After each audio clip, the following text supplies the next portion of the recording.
What's going on, y'all? How you guys doing? It's David Kyriacou. We're out here at Bishop O'Dowd High School. Me and Nick both went there. And, yeah, we're going to talk about life. We're going to talk about my journey right now. We're going to talk about baseball and coaching and everything else in between. Let's get it.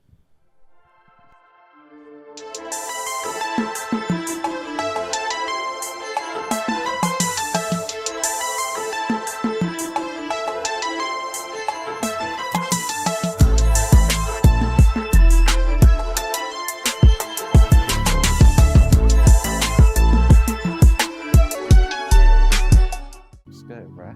What's happening? Running. None of this was here when we were here. I'm gonna tell you that right now. This is a whole. We look like we're at a college university right now. This is. Shout out to O'Dowd. They did a great job. They did a great job. They got the gym downstairs, the whole new weight room. We're literally in We look like a classroom pro level. right now. Yeah, We're- this is a classroom right now. So we're outside on the balcony on a classroom. The classroom is behind where you guys are at. We got all of Oakland in the background. Yep. Shoot, all of the Bay. See the San Francisco Bay out there, baby. Let's go. Yep. There's levels. This is a. It was nice when we were here. They definitely leveled it up. This is a whole nother. They definitely leveled it up. And this is the first time I've been back, so. Oh yeah, it's crazy. First time you've It's been back. crazy. So it's been like 5 years, Something like something that. like that. Man, Let's get into it. Tell the people a little bit like what your childhood was like. growing up, my dad. I don't know. I feel like my very, very early years, like obviously you can't remember everything, right? But I would just say for the most part, baseball was at the start of my life. Like from my earliest memory, like baseball has always been in my life. As you go on your life journey, you start to get into other things as well. But baseball, like think about it, it's like if you started off with that in your early years, that's usually gonna be with you for a long time, especially if you're working on your craft. So I would just say, man, it was about childhood, was obviously going to school, learning, making friends, you know, having a good time, playing on a recess, right? But you know, but it's like I just was focused on baseball. You played other sports though, I didn't you? played other sports. I played basketball early, and then when I got to high school, I played 1 year of basketball, and I played baseball and football for a couple years, and then, you know, junior, senior went all on baseball. Just for the people that don't know, give a little breakdown on who your dad is and what he's done, not just in Oakland, but just in the sports world. Man, my dad, I'm not gonna lie, man, my dad's he's a legend. Chris Kyriacou, he's coached for many years. Not just baseball, other Baseball, sports he's too. coached other sports. I mean, he's coached Different schools, different football, everything. basketball. I mean, his coaching resume is crazy. Yeah. To say the least. He's impacted a lot of lives as well. I mean, he's coached a ton of, you know, Major League Baseball players, guys that are in NFL, connections to possibly, you know, guys that, you know, play the NBA. But negating guys getting to the highest level or getting to college, which he's coached a ton of guys that have done that. But the impact off the field, I think, where my dad is really special is because we can be anywhere, not just in California. Hey, Coach Guys! We can be in Missouri. We can be anywhere. We'll see somebody like, man, Random. hey, Coach K, man, your dad, man, he really changed my life. And he just, to see the impact that he's had on people, that's also what I'm striving to do as well. Because at the end of the day, people only remember what they experienced from you, right? So, you know. They remember that feeling. Yeah, the They don't feeling that remember, you gave them. especially in sports, everyone gets so caught up with stats and everything. They forget Right. about that it's how you are as a person, how you are as a Exactly. teammate. That's what's really going to be remembered. Are you helping the team and helping that person be a better person? Exactly. Like, it comes down to that. Yeah, exactly. Because at the end of the day, we all weren't, you know, in the moment, like we're still on our journey right now with ball, but No one has it all figured out. You don't have, but you all, of course you want to ball out, but you can't just ball out and then just be a terrible human being, Yeah. right? It's finding that even ground, finding that Yeah, being able to focus on your play, but also helping those around you and elevate them. That's what the best can do. Exactly. You know how it is. Yeah. Yep. Shoot. All right. Kind of alluded to it earlier, but what was it like growing up in this city in Oakland? And why does Oakland have a special place in your heart? Or what's memorable about it? First, man, I love Oakland. Yeah. I love Oakland. It's just a very unique place. I had a teammate in college that used to call the Bay Area or Oakland Creation USA. Facts. You know, because a lot of things have been cultivated in the Bay, and obviously Oakland too has been a big part of that. But just Oakland, I say it's very unique because we basically have it all. It's a mini world. Like we have, you know, super affluent to, you know, the poorest of the poor and the middle class and everything in between. But I think Oakland, it teaches you resilience, it teaches you success, it teaches you failure, and it definitely teaches you how to stay on your toes and to not be green and, you know, leaving stuff in the car. Like, you know, it teaches you to be a little more aware, right? But then there's very beautiful parts of Oakland that Facts. I was over here. You get both sides. You get both sides.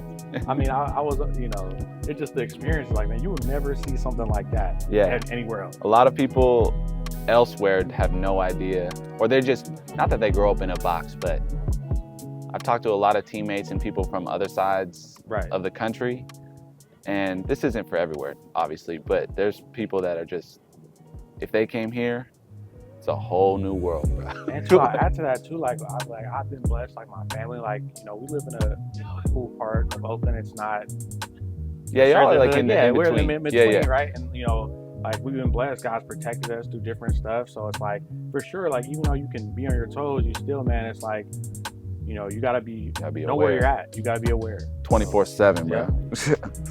All right, let's get into baseball a little bit.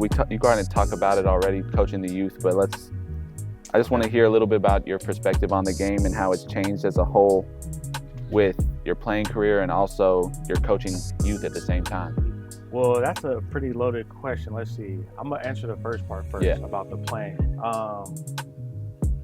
I would just say as you grow, I remember I had a coach that he called it the pyramid, right? When you're little league, everybody's playing, and as you get up, like it gets, you know, slim pickings, it gets more narrow. The path is more narrow. So I would just say the discipline of the game is really important. You got to make sure everybody's different, right? I've been through, you know, I remember when I was 10 years old, I'm looking at Albert Pujols, I'm looking at his swing, I'm like, man, he's doing some different things there, trying to implement that in my game. So I feel like these days, you just really have to be a student. No matter how much you learn, no matter if you're Bonds, whoever, one of the greats, even at their best year, they're still learning and they're still growing. And I feel like sometimes in baseball, there's a lot of ego, right? Because everybody wants to be the man, which is good. You should want to be the best player on your team, but you can never think you know it all. You can't get too prideful, right? You got to stay on the journey. You know what I mean? Taking you away from the question actually right now, but what you just said is an interesting point, especially in the baseball world now with all these hitting gurus and just thinking there's one way to do this. Right. And I'm open to it all. I think everyone is saying something right. There's not one way to do this, but just break it down a little bit about what your opinion on that is. Not just hitting necessarily, but just the overall game. Yeah, just how these coaches are going about it. Like I said, I'm a type of person to where I'm not I get very competitive when I'm playing. Yeah. Right. But I'm a pretty chill dude. I'm cool as a fan, but I'm not like, trying to really cause a bunch of confrontation that isn't warranted. And I think there's, a lack of positive communication with that. Like, I feel like I said, I can have an opinion on the game. Somebody else can have an opinion. But when you see guys on the internet and some of it is clout-based, they're trying to get their name out there. But it's like, what kind of message are we sending to the kids? Yeah. So for me, the overall part of the game is like, hitting-wise, I think you have to whip your barrel with the backside of your body, with the back chain. Yeah. There's different styles and there's different thought processes. There's different ways to do it. There's a million ways to do it. There's a million ways, right? But, there's certain stuff that plays, right? Yeah. If your body's in flow, you're not, sometimes if you're thinking a lot, that can cause stress in the body as well. I don't know what to do, and then your shoulders get tight. So just having a mindset of just being in the flow, whatever that is to you. Simplifying it down. Simplifying it down. Somebody might need to feel rah, rah, rah. Yeah. Somebody needs to feel the like opposite. me. I naturally get super hyped up. So I have to calm myself down. You gotta be on that namaste. I have to calm myself down. Yeah, get you in that flow state. Yeah. So. All right.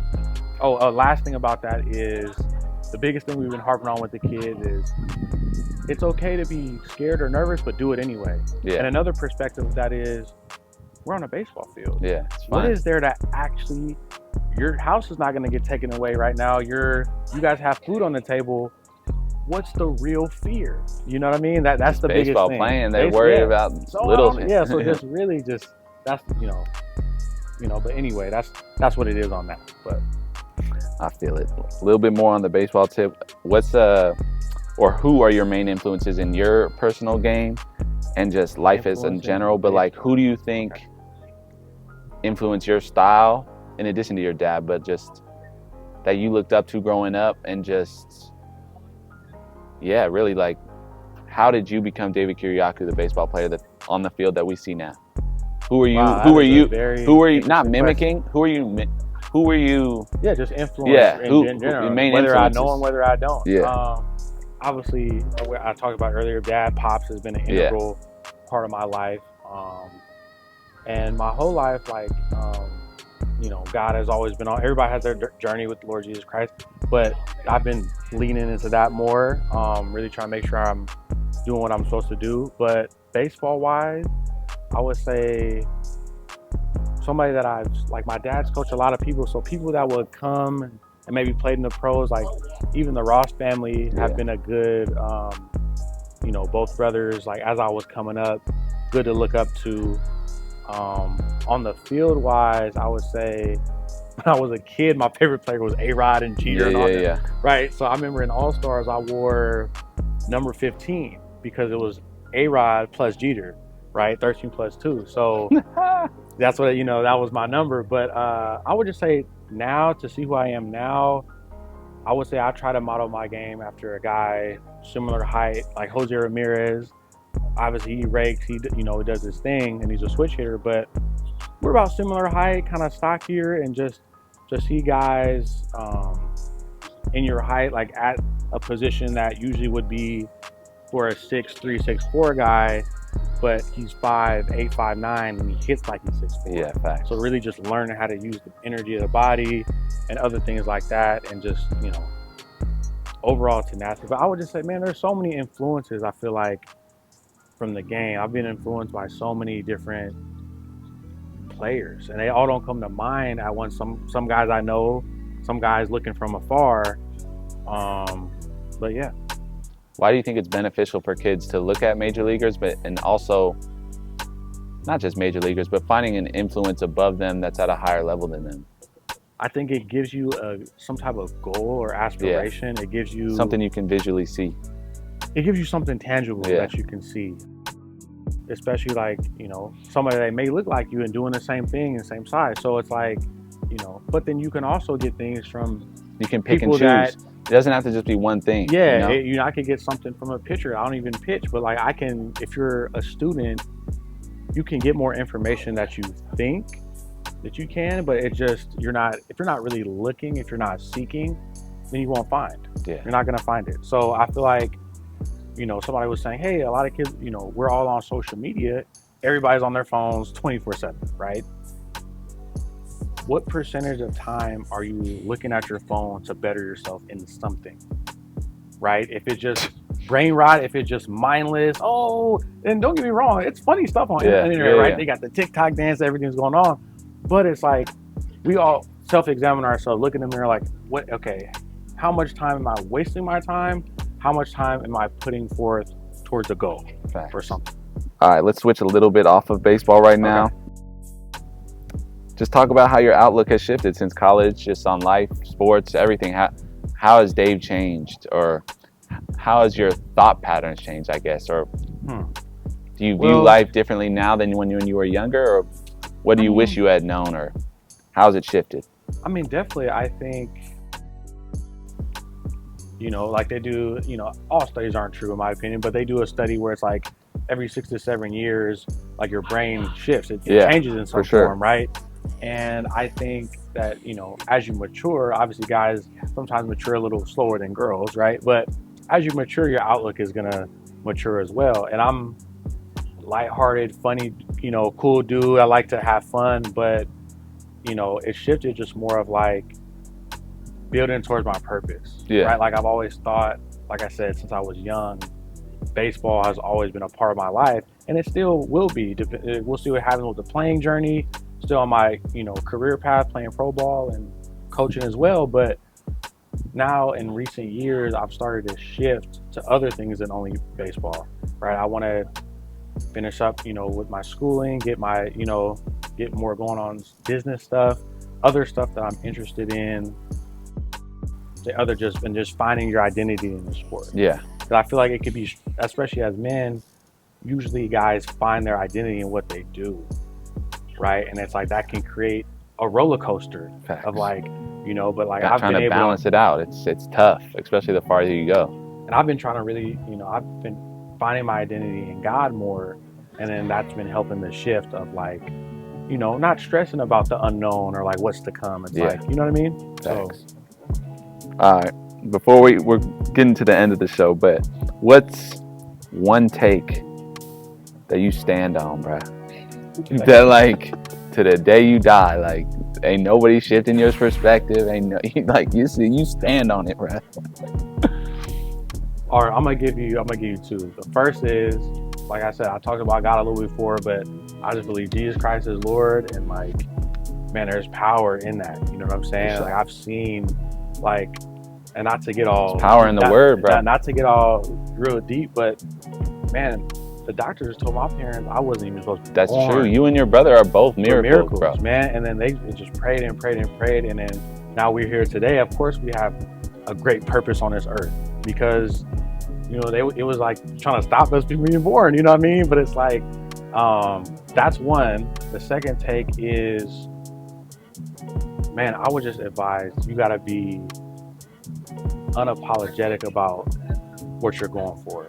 I know that we're on social media right now. It's probably going to be on Instagram, maybe YouTube, but it's like people care so much. There's so much anxiety right now, right? Everybody's always like, what does this person think of me? And it's like, everybody has a purpose. If you're on your journey, you're on your God-given purpose, there's going to be opposition.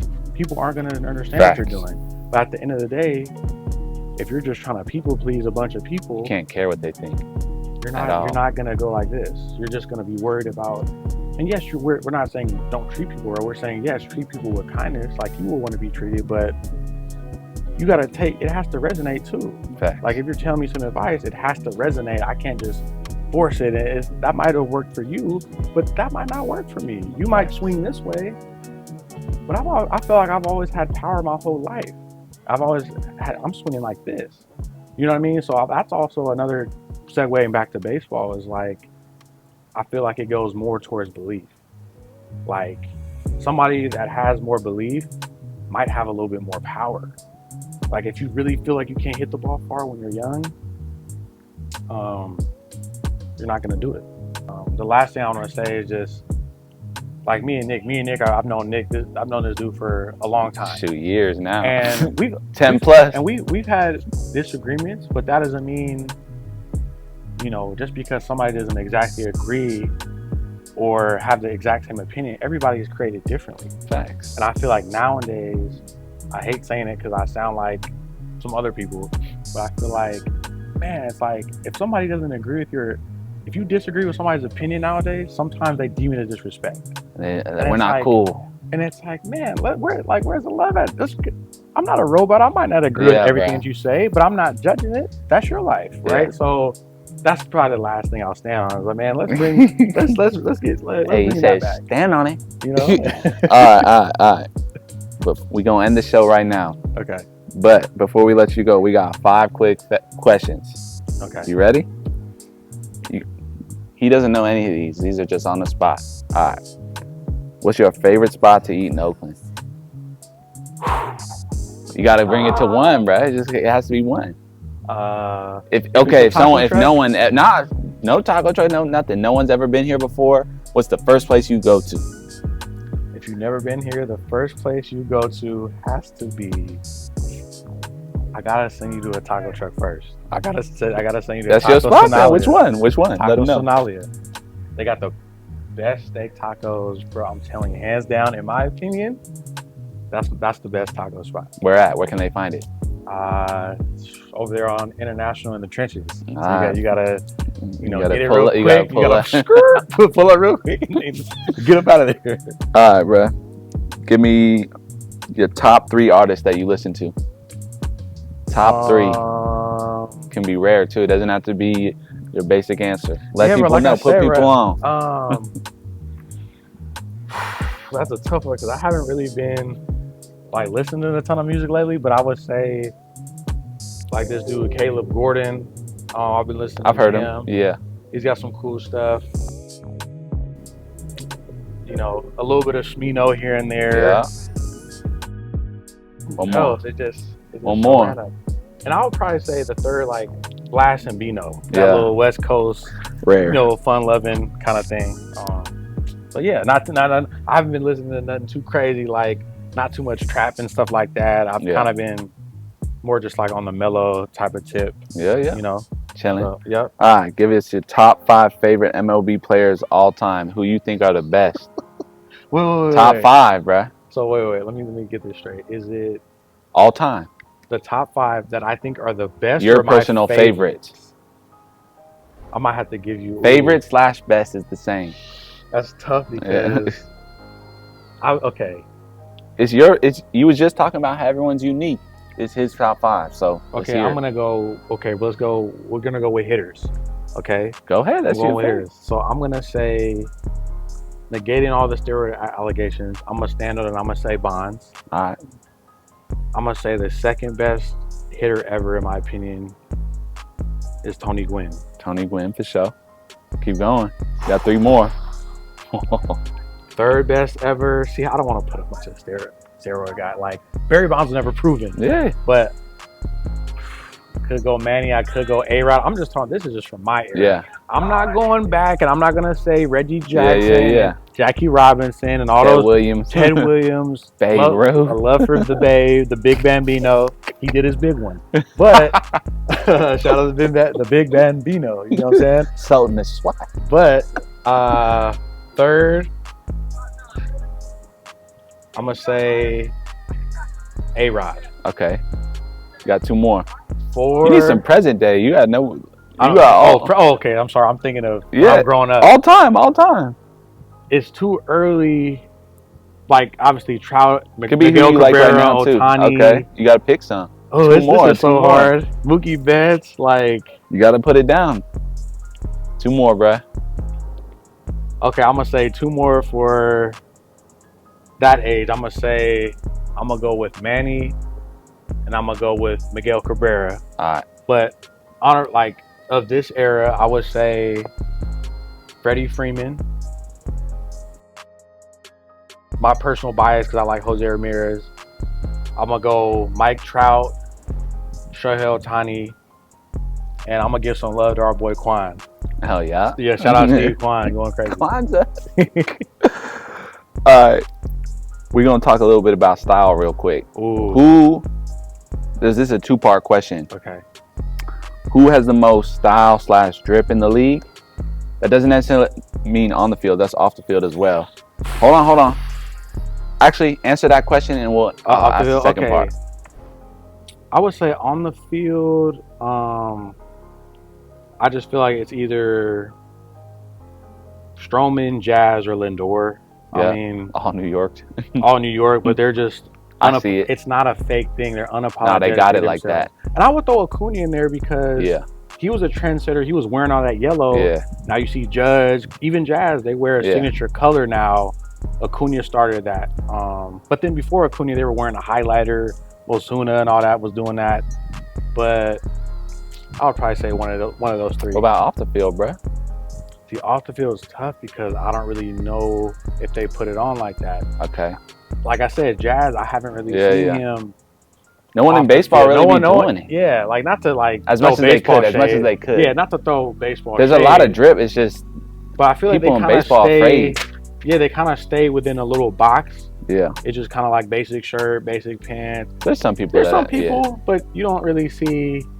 That's tough. I'd have to probably say. Dang, I haven't really seen Jazz. All of sports then. Not just MLB. All of sports. All of sports. Of course, they got what's his name, Shea Gilgeous-Alexander gets all the hype. He puts it on. But I would say this dude, Jordan, is it Jordan Clarkson from the basketball player. Yeah, he used to be on the Lakers. Yeah, yeah. And now I forgot where he's on now. He's blasted. He's Tatted got up. the braids. Tatted up. Him, Jordan Clarkson puts it on. And then other than that, I mean, Bron here and there. Yeah, yeah. Curry, you know, he's Yeah. you know, that's his preference. But I'll probably say those two. And then what's the favorite fit you've ever worn? My favorite fit Ever. All time where you was like, ooh, I got it. That's tough. I would say one of my favorite fits ever was senior prom. I pulled up in all white with the Versace on. With the Versace on, with the Versace belt. But the cool part was, I had the boom, the shirt. Little bow tie, didn't you? No, but I had they were called. Oh, you had the little clip. Yeah, so they were like rare, no bow tie. Yeah, rare. Golden, yeah. I probably have to take the cake. Tough. But there's many others. Hey, the wedding coming up soon. Though. I'm interested to see that one. The wedding, I'm gonna come in all white too, baby. actually. All right. Last question. We got. This gonna be interesting because you gonna shout out people, but top 5 Bay Area athletes of all time. Ooh. Or like that you gonna show love. Top 5 from the Bay, all sports. Not just Oakland, just in general. Yo list. I don't even have a list really, but I gotta say number 1. I gotta say Ricky Henderson. Yeah. All time. Twofold. Ricky Henderson. Shout out Oakland Tech. Man, it's tough, man, because there's football. I'm gonna just use my personal favorite. I'll say 2 Marshawn Lynch. All right. 2 Marshawn Lynch. 3. I gotta throw some homies in there too. I'll say I go 3 Tyson Ross. Okay. I'll throw Tyson. Shout out Low to my soil. Bay Area. Man, I guess you could say let's put J Kidd on there. Okay. J That's Kidd 4. And of all time. And Quan, he's gonna keep doing what he's doing. Obviously. You got Quan in the top 5 over Nico? No. I'm saying already. I mean, he trended. He up there. I think Horner. Has been an integral part of the game. Like, I've been on a couple teams with him. Yeah. It's hard, man. I'm gonna just have to throw that in the tie. I'm gonna just have to say Nico and Horner up there. I'm gonna just have to say my personal. Obviously, there's Gary Payton. Yeah. Brian But Shaw, your personal list. But my personal list. Yep. Shout out Stephen Kwan. Shout out Nico Horner. Yep. Bay Area native. Come on. Yep. And a shout out BJ Boyden and BJ James. Yep. Backyard boys. Yeah, shout out to shout out everybody. Boys. You know. Come on. We out not here. Trying to leave nobody out here in the town. Come on. You know what I'm saying? We got the backdrop. This is crazy. And they're actually, you speak about this. It's funny. Lou actually told me they're having some banquet for all the Oakland legends. So Brian Shaw, Gary Payton. I saw something about it. J Kidd. Yeah. Everybody's gonna be out about there. time. Yeah. For people that don't know, Oakland is a breeding ground, not just for all sports, but like, it's kind of crazy to see the point guards that have come out of this city. Yeah. Jason Kidd, Damian Lillard, Dame, Gary Payton. Forgot about Dame. I should have said Dame. Damian Lillard, Gary Payton. Should have said Dame. It's just. Dame is on my list too. Yeah. He's not in any particular order, but just Dame's on the list. He's got to be. Gotta be, bruh. Yeah. Over here. Yeah, bruh. Yeah, it's all good, bruh. Glad you tapped in. You gotta share, subscribe. If you got any suggestions, we're gonna get more of this going. Yep. Shout out my boy Dave. You got that first episode. You know we back at it. We back at it. Come on. Like we never left. Like we never left. Thanks, all.